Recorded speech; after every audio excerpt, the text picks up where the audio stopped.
What I do first is I develop thumbnail sketches, but this sketch is about 2 by 3 inches. I did a couple of them here. And then what I did is I sent these over to John and Hank. This is a version we decided not to go with. Instead, we're gonna do this.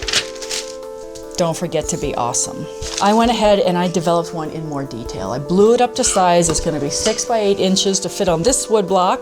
This is where it starts getting exciting because I'm actually getting closer to carving the wood, which is my favorite part. I traced this exact drawing on this block in pencil and then I went over it in black Sharpie. So what I'm gonna do now is I'm gonna dye this block to get it ready for carving. Because if I start carving into this wood before dyeing it, you can just forget about being able to see what you're doing. This way, when I carve into the wood, I can see every little mark I make, and I need to be able to see all those details so I can really turn this into something that has some cool detail and life to it. This little bioluminescent hook, basically this casting line where they lure their prey in, that's gonna be the light source, and so it's all gonna emanate out from there.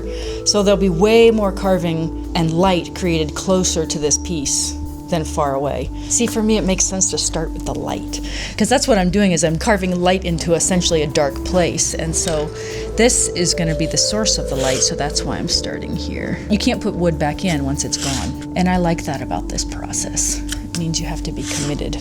You know, you just move slowly, you be very intentional about what you're doing. It's a kind of a practice of relaxing and focusing.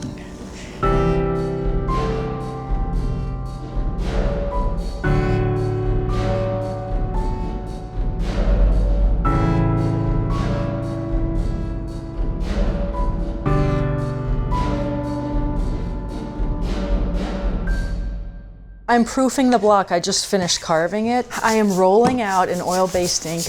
Then I'm gonna roll it onto the block.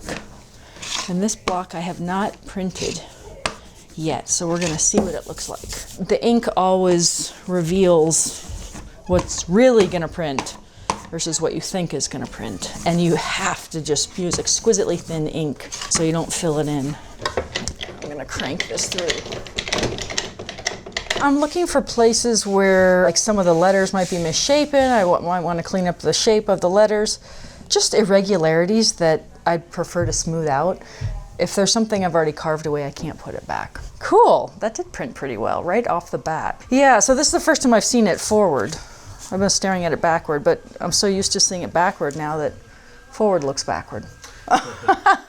The last thing I carved on the print was the Nerdfighteria crest, and I'm actually really psyched to see it printed because it was so fine that I couldn't quite tell exactly what the tools were doing when I was carving it, and it worked out really well. I'm really happy with it. Something I like about this is that people have been doing this for thousands of years, a couple thousand years, with wood and with ink, to reproduce images. Prayers were carved on wood and then they were printed on fabric. Once paper was invented, people began to print on paper, which of course revolutionized the spread of knowledge. So I just like to feel like I'm part of something really old. There we go.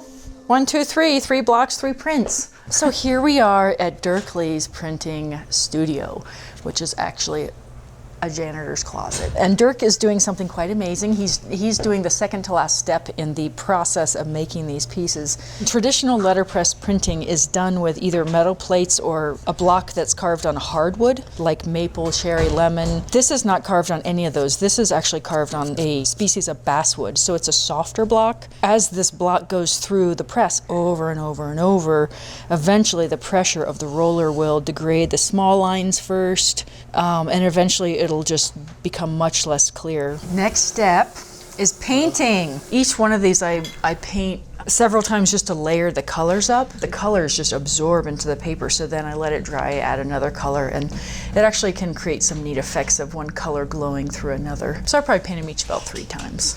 That's why I have several going at once, because I work on one, put it aside, next one. It's kind of like morning painting meditation is the way I think of it. They become unique because each one is hand painted and they vary. They're all going to be different. Since I've been doing this about 15 years now, in a way I can just follow my hands and then I can learn from them instead of trying to control, every line. I learn from it all the time. There's always a surprise at the end. You know, I had an idea of what I wanted to do with this llama in particular. I had an idea of what I wanted to do with the fish and with the puppy-sized elephant.